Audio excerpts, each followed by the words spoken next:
제가 볼 때 안철수 후보가 좀 합리적이고 이성적으로 판단한다면은 이번은 아니구나. 나는 삼수구나. 재수가 아니구나. 이번이 지금 재수하고 있기 때문에 시험 날짜는 아직 다가오지 않았지만은 결국에는 마음으로는 이제 정리를 하고 삼수를 향한 여러 가지. 그게 이성적이지 않겠어요? 정의당 노회찬 원내대표 나오셨습니다. 안녕하십니까? 네, 안녕하십니까? 네. 제목 마음에 드십니까? 아직 제목은 없는데 그런 취지. 자, 취지 마음에 드십니까? 정신적 다수당. 정신적 다수당. 원내 소수지만 정신적 다수당. 예, 근데 저희가 의석은 2%를 점유하고 있지만 지지는 7.3%를 받았고 국고보조금도 그 비슷하게 받고 있어요. 예, 그래서 선거제도만 바뀌면은 얼마든지 저희들 원내 교섭단체를 이룰 준비가 돼 있는. 정당 지지율이 얼마였다고 지난 총선에서? 지난 총선은 정당 지지율 7.3%. 7.3%. 그러면은 그걸 300석으로 계산하면은 21석이 나오죠. 무려. 이야. 그래서 선거구제를 바꿔야 된다고 계속 주장하고 계시죠. 예. 그 얘기는 다음에 하고요. 정상화하자는 뜻이죠. 예. 근데 이제 정권이 바뀌면 그렇게 될 가능성도 있어요, 꽤 보니까. 예. 지금 우리 사회가 하나씩 이렇게 정상화가 되어 가고 있기 때문에 조만간 그런 날이 1년 내에 오리라 생각합니다. 왜냐면은 지금 안철수 야권에서는 이제 문재인 혹은 안철수 후보들이 선거구제 개편, 소선구제로의 개편에 대해서 어느 정도 이해가 있고 인식이 있더라고 보니까. 그렇습니다. 지금 개헌특위 내에서도 개헌을 할 때 선거제도를 함께 바꾸지 않으면은 무의미하다라는 얘기, 그런 인식들이 팽배해 있습니다. 그렇습니다. 간단하게, 이게 복잡한 얘기인데 간단하게 설명드리면 50.1% 득표한 사람이 다 가져가는데 지금은 2등, 3등도 원내 진출할 수 있도록 바꾸려고 하는 거죠, 지금. 그러니까 자기가 받은 지지율만큼. 그렇죠. 한마디로 말하면. 거죠. 자, 오늘은 이게 소수자 배려 차원에서 만든 코너라 아직 제목이 없는데 하다 보면 그리고 아마 저희 게시판이나 문자로 이 코너의 제목을 정해 주실 거예요, 분들이. 공모합니다, 공모. 저희가 만들었는데 만들다가 그러지 말고 취지만 설명하고 노회찬 대표님의 말씀을 듣고 사람들이 제목을 정해 줄 것이다. 네. 그냥 가자. 기대하겠습니다. 네. 이제 잘 못하면 코너도 없어지는 거고요. 예. 사람이 태어날 때도 태어난 데 이름을 짓죠, 보통. 태어나면서 나는 누굽니다 이렇게 얘기하는 사람은 없습니다. 부모들이 지어주죠. 부모들이 미리. 지어주는데 그 이름이 붙는 거는 이제 사람이 태어나야 붙는 거죠. 태어나기 전에 지어진 경우도 있습니다. 자, 그럼 부모의 역할을 청취자 여러분들 해주시고 오늘은 저희가 이거 한번 해보려고요. 지금 정의당 입장 의원님이 바라보시기에 이제 지금 후보들 있지 않습니까? 후보들 한번 쭉 일별해서 간을 좀 봐주십시오. 일단은 후보들이 많죠. 아직까지 이제 이번 주가 늦어도 다음 주 초까지는 각 당의 이제 후보들이 이제 경선을 통해서 당의 후보가 정해지는데 그러다 보니까 아직까지는 그게 확정 안 되다 보니까 경선 후보까지 해서 후보가 많은데 그 많은 후보들 중에 일단은 완주가 예상되는 후보. 완주가 예상되는 후보. 문재인 후보, 심상정 후보 두 사람밖에 없습니다. 안철수 후보도 완주한다고 하던데요. 네. 근데 이제 완주할 가능성이 높죠. 그러나 또 거기는 또 제3지대니 또는 비문연대니 이런 또 끝까지 모색을 하고 있기 때문에 만약에 그런 것이 이루어지고 그 속에서 다른 후보가 되면 본인은 빠지게 되는 거죠. 100%까지는 아니라고 보시는 거군요. 네, 그렇죠. 상당히 높지만 100%까지는 아니다. 그러나 확실한 사람은 2명밖에 없다. 확실한 사람은. 심상정 후보도 이번에는 절대 중도에 나가거나 뭐 이런 일이 있을 수가 없다. 그럴 기회가 없을 것 같아요. 하나 나왔네요. 노가리. 제목 후보로. 자, 정의 코너. 마이너리티 리포트 어떻습니까? 마이너리티 리포트 나왔는데. 재밌네요. 역시 이런 센스들이 터져 나올 줄 알았습니다. 자, 그러면 잠재적인 후보, 아직 후보로 확정 안 됐으니까 잠재적인 후보들 한번 일별해 볼까요? 먼저 이런 얘기는 오래전부터 나왔는데 드디어 이제 언론에서 곧 나온다, 곧 등록한다 하는 분이 김종인 전 대표예요. 지금은 네. 이제 무소속이고 김종인 씨가 돼버렸죠, 그냥. 예. 김종인 전 대표에 대해서는 대선 후보로 어떻게 평가하십니까? 그래서 아직 출마 선언을 안 했으니까 예. 출마할지 의문이긴 하지만 거의 뭐 하시는 것 같아요. 사무실까지 80평대를 구해가지고. 예. 80평 혼자 쓰기 어쨌든. 그래서 뭐 이번 주 중에 출마한다는 얘기도 있고 한데 다소 좀 의외죠. 저는 그렇게 생각합니다. 그러니까 지금 제3지대니 비문연대니 이런 가능성이 점점 이렇게 가능성이 없다라는 것이 확인되어 가는 상황인데 거꾸로 이제 한 달 전, 두 달 전에 나름대로 그런 구상이 있을 수 있었던 그런 때의 선택을 지금에 와서 한다는 것은 좀 안 맞지 않느냐. 이렇게 생각이 되는데 원래 이분이 그 비대위로 유명한 분이죠. 비대위원장으로. 예. 근데 이제 또 한나라당에서도 비대위원장으로서 나름대로 역할을 했고 또 민주당에서도 그렇게 했는데 근데 사실 또 보면 비대위원장을 맡았던 당으로부터 또 다 탈당을 했던 또 경험이 있는. 그렇죠. 예. 있는 분인데 지난번 특히 총선을 앞두고서 저는 민주당에서 굉장히 역할을 했다고 저는 긍정적으로 평가를 해요. 예. 초기에 특히 탈당 러쉬를 막는 데 역할을 했죠. 예. 그래서 뭐 근데 이제 그 역할은 사실은 대리기사 역할이라고도 볼 수 있거든요. 대리기사를 폄하하는 게 아니라 실제 역할이 원래 그 차를 몰던 사람들이 그 차를 몰기가 힘든 상황에서 대신 몰면서 성공적으로 이렇게 여기서 여기까지 가죠. 이런 거죠. 가는데 지금 이제 이게 지금 그때도 보면 그 막판에 가면은 이제 대리기사이기 때문에 자기가 목적지까지 가면 되는 거 아니냐. 본인은 그렇게 생각했고 차에 탄 사람들은 왜 대리기사인데 차 오나처럼 이렇게 행세하느냐. 왜 마음대로 가려고 그러느냐. 뭐. 그러니까 이러면서 뭐 내리느니 마느니 뭐 그것도 고속도로에서. 고속도로.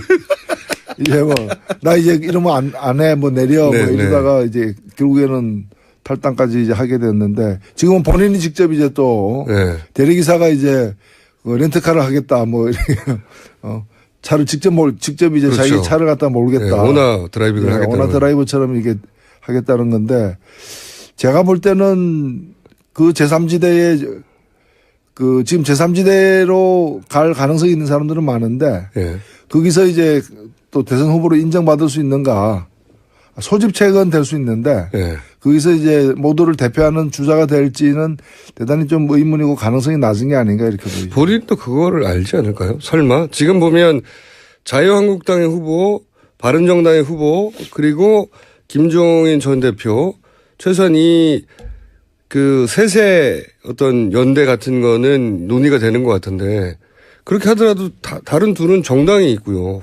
소속 후보도 수십 명씩인데 혼자 달랑해서 이게 되겠습니까 후보가? 그러니까 지금 가능성이 가장 높은 이제 연대에 참여할 당들이 이제 자유한국당하고 바른정당이죠. 근데 여기에 이제 합류를 이제 할 하고 것처럼.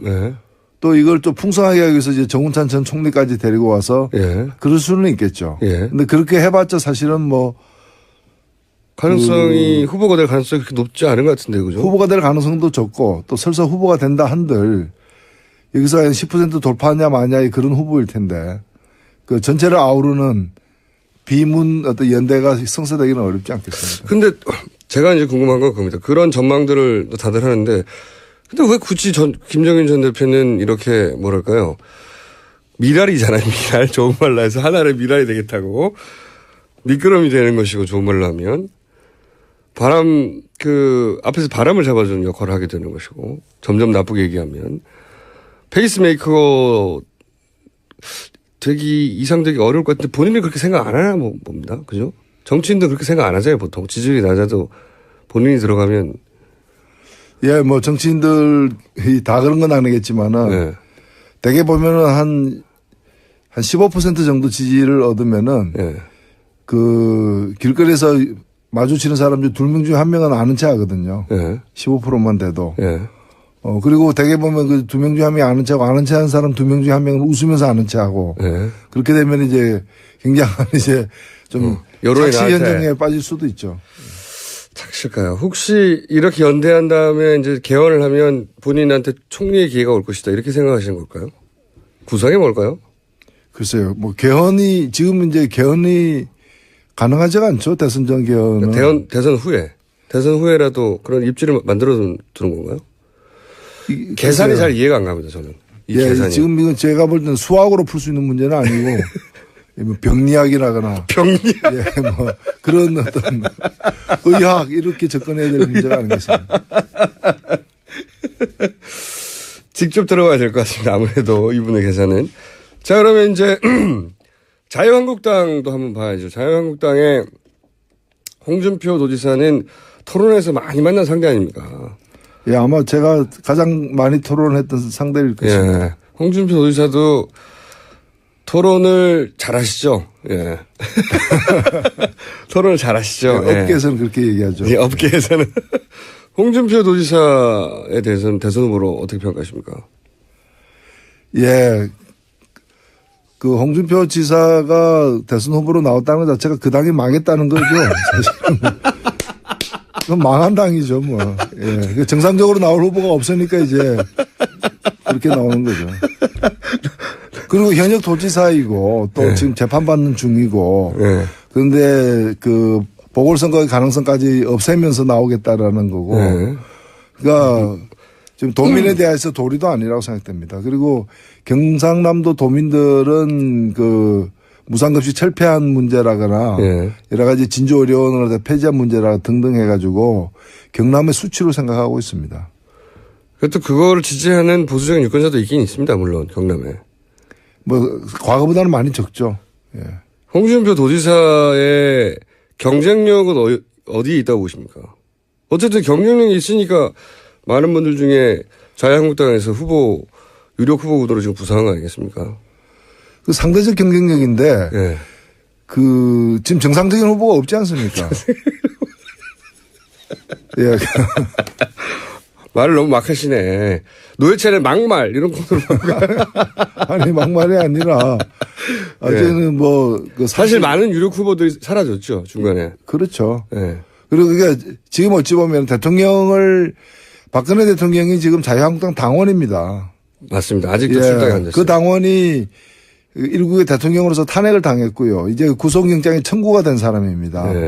그러면은 자유한국당은 국민들에게 죄송할 뿐이다. 입이 있어도 할 말이 없다. 이런 식으로 엎드려서 석고대죄를 해야 될 당인데 우리가 집권하겠습니다라고 나서는 것 자체가 그게 정상적인 지금 사고체계 좀 정상적인 생리작용이 작동되는 상황이 아니라는 거거든요.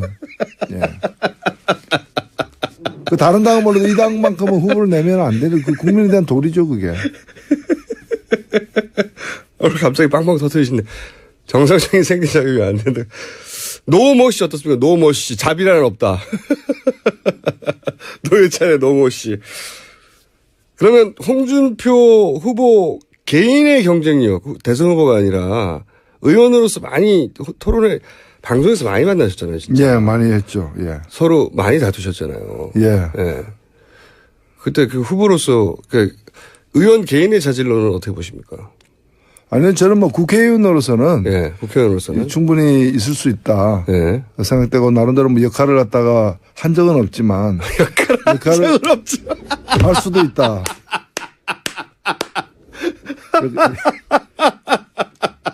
저는 나름대로 역할을 한 적이 있다고 말씀하셨잖아요. 나름대로 역할을 한 적이 없다고. 한 적은 없지만 할 수는 있지 않겠느냐. 뭐 그렇게 생각하는데. 글쎄요, 지금 이런 비정상적인 상황이니까 정상적인 후보가 안 나오는 상황이니까 이제 뭐 김진태 후보라거나 홍준표 후보나 이런 분들이 이제 나오는 상황이고 그만큼 지금 그 자유한국당이 자유한국당은 지금 현재 그 처지를 말해주고 있는 게 아닌가 웅변해주고 있다 이렇게 보여집니다. 지금 자유한국당 내에서 2위 후보는 지금 그러니까 현재 그 노회찬 의원과 아무래도 정치적성이 가장 반대편에 있을 것 같은 잠재적 후보들만 지금 뭐 후보들부터 거론하고 있는데 김진태 후보가 대략 2위권인 것 같아요. 김진태 후보는 어떻게 평가하십니까? 예, 저는 글쎄요 지금 우리나라 보수를 대변할 수 있는 후보들은 아니죠. 두 분 다. 두 분 다 보면 대단히 극단적인 좀 생각. 뭐 한반도의 전술핵을 가지고 와야 된다거나 지금 김지태 의원 그 후보 같은 경우에는 지금 법사위 지금 간사인데 예. 자유한국당 간사인데 뭐 재벌 옹호하고 그다음에 온갖 개혁 입법 막는데 천병 역할을 하고 있습니다. 사실은. 그래서 정말 국회의원으로서 국회가 정상 가동되려면 이런 분들이 계속 국회의원을 있어야 되는지 의문인 이제 그런 상태죠. 사실 우리 국민 소환제가 있었다면 춘천 시민들부터 소환되지 않았겠습니까? 네. 저는 그런 그 상황이라고 생각되는데 지금 현재 우리나라 그런 어느 사회든 보수란 건 있게 마련인 거고 그 보수를 좀 합리적으로 대변을 하고 또 보수가 이 한국 정치의 생산적인 역할을 하게 하기 위해서는 지금 자유한국당에서 대표 주자로 나선 그런 분들은 보수의 대표성도 없는 게 아닌가. 그냥 극우. 그리고 그것도 태극기를 또 담요에다가 이렇게 막 그려가지고 어깨에다가 휘두르고 다니는. 망토처럼 하고 다녔죠. 그거 비정상적인 그런 분들이 보수를 대변할 수는 없다고 보고 큰 역할을 하지 못하리라고 보여집니다. 그래도 범보수라고 이제 묶으면 어쨌든 지지율이 지금 높은 편인데 자 그러면 상대적으로 덜 극단적인 그리고 합리적인 보수라고 평가도 받는 바른정당의 유승민 남경필은 각각 어떻게 평가하십니까? 예, 뭐 또 두 분 같은 경우는 저는 그분들 생각에 다 동의하지는 않지만은 그래도 이런 분들이 좀 한국의 보수가 가야 될 어떤 바를 이렇게 보수의 가치 차원에서 이렇게 좀 잘 보여주고 있는 게 아닌가 이렇게 긍정적으로 보고 싶고요. 다만 이제 지금 오랫동안 이제 박정희 박근혜로 이어지는 이제 그런 상징으로 결집됐던 보수 세력들이다 보니까 이런 좀 정상적인 새로운 것에 낯선 것 같아요. 낯선 것 같아요. 그러니까 아마 알코올에 중독된 사람들 같은 경우에는 청량음료 먹으면 이게 음료 같지가 않잖아요. 이제 뭐 그런 상태가 아닌가. 그래서 지지율도 낮은데, 지지율도 낮은 상태인데, 지금 일단 경선을 통해서 뭐 유승민 후보가 앞서 있으니까 유승민 후보로 단일화될 가능성이 많고, 근데 이분들이 또 자유한국당하고 또 연대를 하게 되면 또 자유한국당 후보로 또 단일화가 될 가능성이 지지율 기준으로 보자면 그렇습니다. 예, 높기 때문에 그렇게 되면은 결국에 보수 자체가 이번 대선을 통해서 새로운 어떤 출발의 어떤 씨앗을 얻는 것이 이번 대선을 통해서 가능하지가 않은 거죠. 오히려. 자기들 씨앗을 스스로 다시 딱 묻어야지 키워질 텐데요. 날려버리게 된다. 저는 이번 뭐 대선에서 그 보수가 할 일은 없다고 보는데 이번 대선이 끝난 후에 이제 쟁점은 뭔가 하면은 새로운 보수의 어떤 주자가 이번 대선을 통해서 출연해서 새로운 이 시작을 하느냐 아니면은 그런 게 없기 때문에 다시 돌아가느냐. 그게 이제 박근혜 전 대통령이 그 보수의 어떤 배후로서 당분간 다음 총선까지 계속해서 위력을 발휘하느냐. 상징으로서. 예, 상징으로서 그 분기점에 서 있다고 봅니다.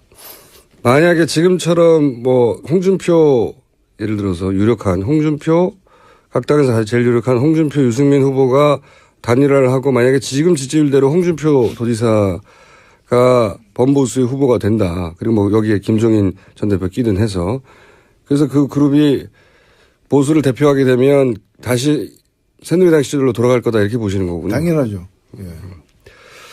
그래서 한편으로 안타깝게 보시는 거군요. 유승민 후보의 지지율이 낮은 게. 제가 뭐 다른 후보 지지율 낮은 걸 안타깝게 생각할 처지는 아닙니다. 처지는 네, 제가 제 처지를 잘 알고 있습니다. 네. 저희는 뭐 그렇으면 뭐 주변의 불우이웃들에게 눈을 돌릴 지금 처지가 아닙니다.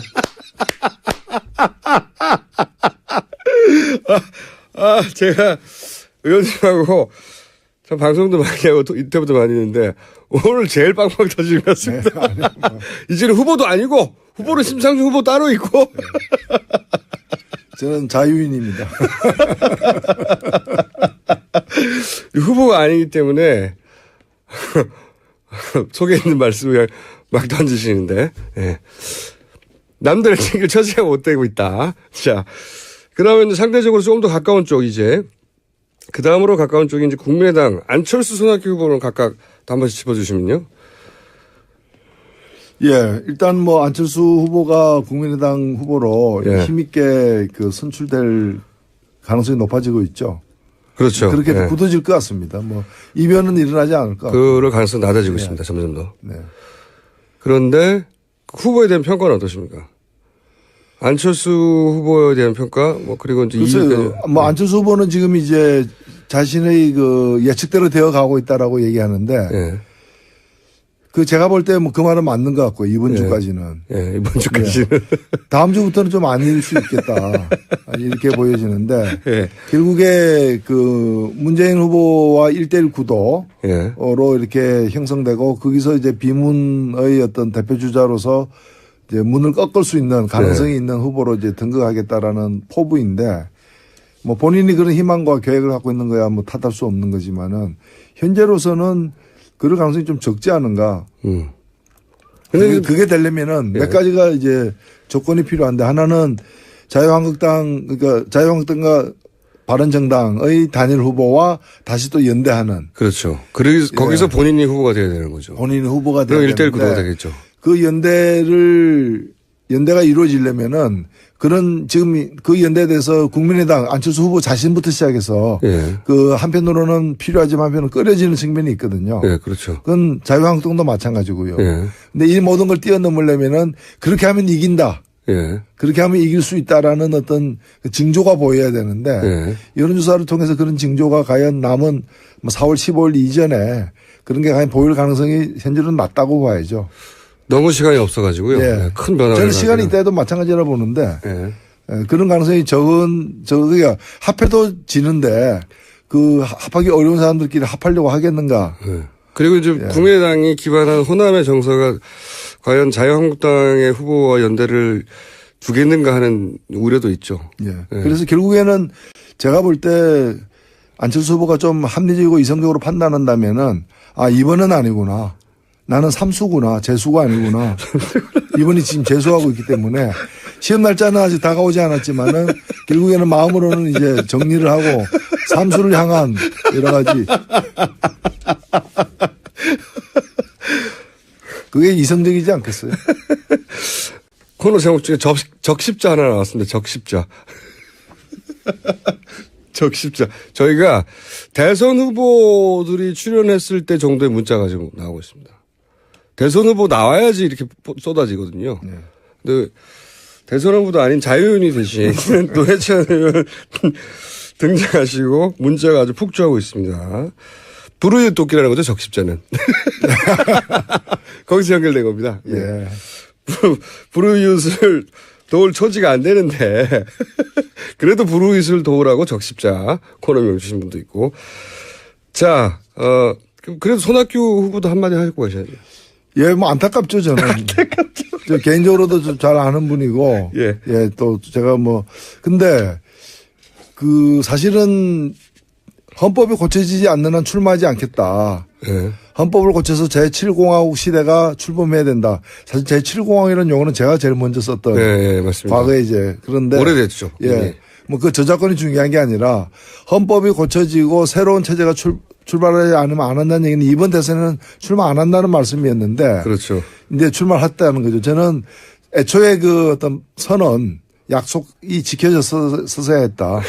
그 산에서 안 내려왔어야 됐다. 산에서 안 내려왔어. 뭐 그러면 그분이 또 나름대로 대선이 아니더라도 예. 우리 정치 발전에 기여할 수 있는 그런 기회가 그렇죠. 있을 수도 있지 않느냐. 좀 안타깝습니다. 이번에 계속 그 경선에 출마하셔가지고, 예. 지난번에도 출마하셨고, 이번에도 출마하셨고, 2등 전문이세요, 지금 계속. 그것도 유지하기 쉽지 않죠. 맞습니다. 예. 계속 2등을 하고 계신데. 자, 시간이 거의 다 됐는데, 일단, 민주당 후보가 많지만, 간단하게 한 번씩 짚어주시면요. 세문, 문제. 예, 저는 뭐 아직 경선이 안 끝났기 때문에 제가 네. 쉽게 언급할 건 아니지만. 이때까지 다 쉽게 언급하셨어요. 아니, 저는 뭐, 문재인 후보가 인복이 있다. 아, 인복이 있다? 예. 왜 그렇게 보십니까? 그 경쟁 상대가 안희정, 이재명이었던 것은 정말 그건 복이라고 생각됩니다. 그래요? 그건 그 운도 있는 것 같고요. 어떤 의미에서 인복입니까? 지난 3개월을 갖다가 예. 뭐 경선이 최근에 이루어졌지만은 사실상 경선은 지난 한 석 달 동안 계속 그렇죠. 유지되어 왔던 건데 그렇죠. 여론 경선이 있었죠. 그렇죠. 그것도 당내에 같은 당내에 안희정, 이재명 이런 분들이 있음으로 인해서 안희정 후보를 통해서 오른쪽 그리고 이재명 후보를 통해서 좀 이 진보 쪽 마크맨 역할을 굉장히 잘 한 거죠. 그래서 지지율을 다른 후보들에 뺏기지 않고 계속해서 민주당 안에서 가둬둬. 이제 각각의 후보, 그 안희정 후보가 확보한 것 그것이 다 온전히 문재인으로 오지는 않을 거예요. 그러나 상대 세력이 크는 걸 막는 데는 혁혁한 공로를 했기 때문에. 저도 그 생각합니다. 동의합니다. 그래서 세상에 이런 페이스메이커를 구하는 거는 이제 어렵죠. 인간의 노력으로는 쉽지 않다. 이건 하늘이 준 거다. 그래서 저는 이게 부럽기도 하고 이거는 인복이라고밖에 설명이 안 됩니다. 그렇게 평가하시는군요. 복이 있다. 그렇죠. 이거는 본인의 능력을 넘어서는 복이 있다. 그렇죠. 이거는 이미 그러니까 이거는 뭐 사회과학의 대상을 넘어선 거죠. 이건 어디서 염력이나 기상학. 천문지리학 뭐 이런 거죠. 저희 역대 코너 중에 가장 빵빵 터지는 첫 순서였습니다. 저희 제작진 기립박수 치고 있지 않습니까? 자, 그러나 제목은 정해지지 않았고 오늘 문자 보내주시는 분들 저희 다 캡처해가지고 문자를 거기서 후보를 골라서 다음 주에 후보를 드릴 테니까 그때 하나 골라주십시오. 네, 지금까지 코너 제목도 없는 코너에 노회찬 의원이었습니다. 감사합니다. 네, 고맙습니다. 늦어도 다음 주 초까지는 각 당의 이제 후보들이 이제 경선을 통해서 당의 후보가 정해지는데 그러다 보니까 아직까지는 그게 확정 안 되다 보니까 경선 후보까지 해서 후보가 많은데 그 많은 후보들 중에 일단은 완주가 예상되는 후보. 문재인 후보, 심상정 후보 두 사람밖에 없습니다. 안철수 후보도 완주한다고 하던데요. 네. 근데 이제 완주할 가능성이 높죠. 그러나 또 거기는 또 제3지대니 또는 비문연대니 이런 또 끝까지 모색을 하고 있기 때문에 만일 그런 것이 이루어지고 그 속에서 다른 후보가 되면 본인은 빠지게 되는 거죠. 100%까지는 아니라고 보시는 거군요. 네, 그렇죠. 상당히 높지만 100%까지는 아니다. 그러나 확실한 사람은 2명밖에 없다. 확실한 사람은? 심상정 후보도 이번에는 절대 중도에 나가거나 뭐 이런 일이 있을 수가 없다. 그럴 기회가 없을 것 같아요. 하나 나왔네요. 노가리. 제목 후보로. 자, 정의 코너. 마이너리티 리포트 어떻습니까? 마이너리티 리포트 나왔는데. 재밌네요. 역시 이런 센스들이 터져 나올 줄 알았습니다. 자, 그러면 잠재적인 후보, 아직 후보로 확정 안 됐으니까 잠재적인 후보들 한번 일별해 볼까요? 먼저 이런 얘기는 오래전부터 나왔는데 드디어 이제 언론에서 곧 나온다, 곧 등록한다 하는 분이 김종인 전 대표예요. 지금 이제 무소속이고 김종인 씨가 돼버렸죠, 그냥. 김종인 전 대표에 대해서는 대선 후보로 어떻게 평가하십니까? 글쎄 아직 출마 선언을 안 했으니까 출마할지 의문이긴 하지만 거의 뭐 하시는 것 같아요. 사무실까지 80평짜리 구해가지고 80평 혼자 쓰기 어쨌든. 그래서 뭐 이번 주 중에 출마한다는 얘기도 있고 한데 다소 좀 의외죠. 저는 그렇게 생각합니다.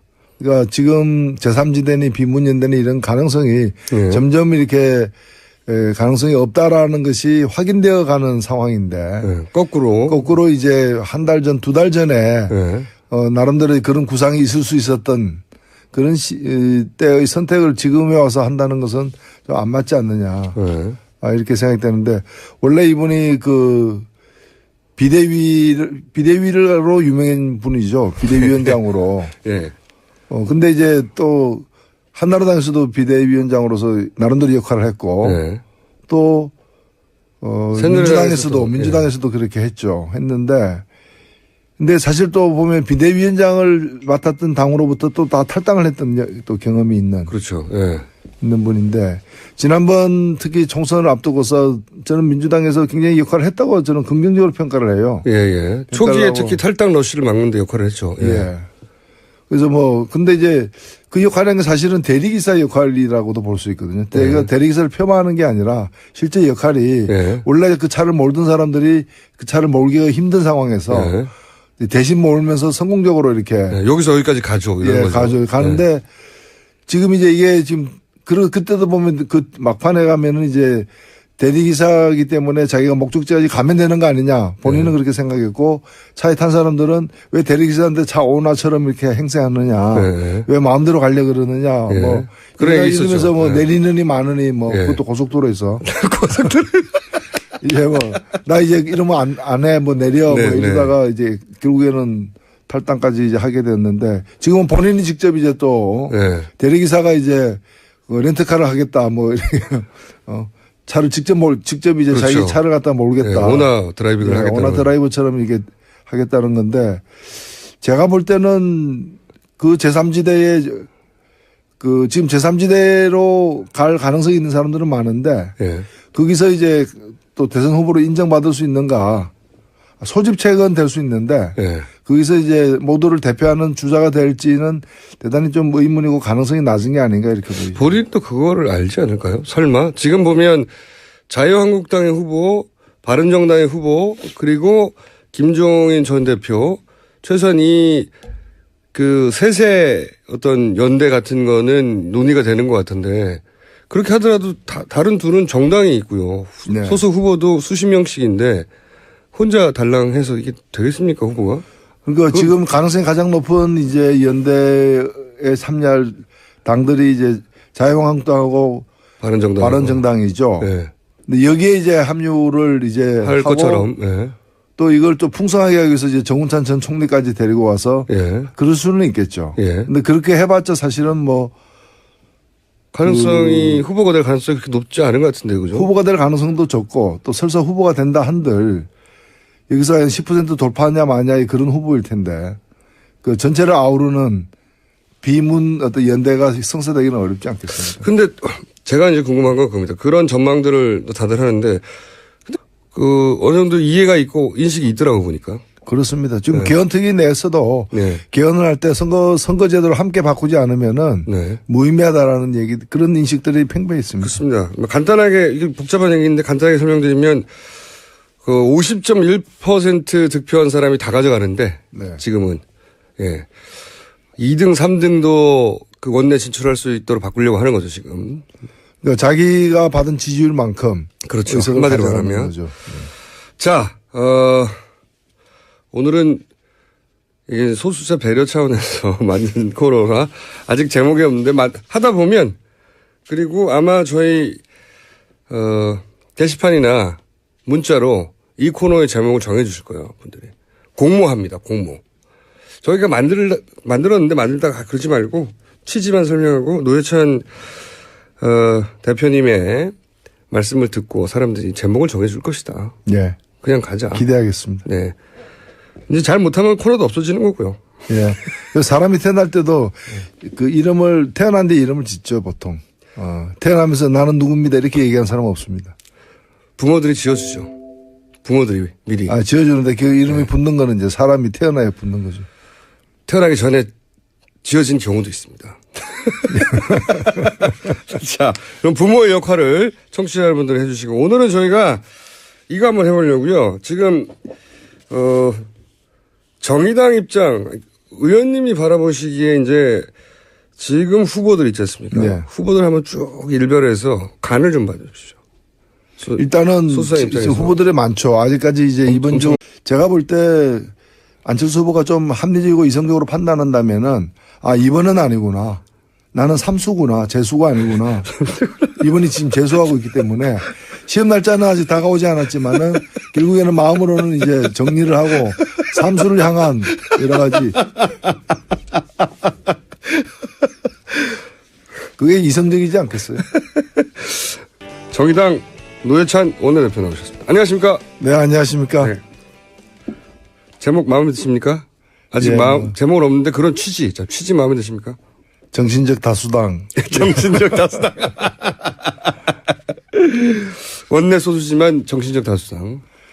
근데 저희가 의석은 2%를 점유하고 있지만 지지는 7.3%를 받았고 국고보조금도 그 비슷하게 받고 있어요. 그래서 선거제도만 바뀌면은 얼마든지 저희들 원내 교섭단체를 이룰 준비가 돼 있는. 정당 지지율이 얼마였다고 지난 총선에서? 지난 총선은 정당 지지율 7.3%. 7.3%. 그러면은 그걸 300석으로 계산하면은 21석이 나오죠. 무려. 이야. 그래서 선거구제를 바꿔야 된다고 네, 계속 주장하고 계시죠. 예. 그 얘기는 다음에 하고요. 정상화하자는 뜻이죠. 예. 예. 근데 이제 정권이 바뀌면 그렇게 될 가능성도 있어요, 꽤 보니까. 예. 지금 우리 사회가 뭐 하나씩 이렇게 정상화가 되어 가고 있기 때문에 조만간 그런 날이 1년 내에 오리라 생각합니다. 왜냐면은 지금 그 안철수 야권에서는 이제 문재인 혹은 안철수 후보들이 선거구제 개편, 소선구제로의 개편에 대해서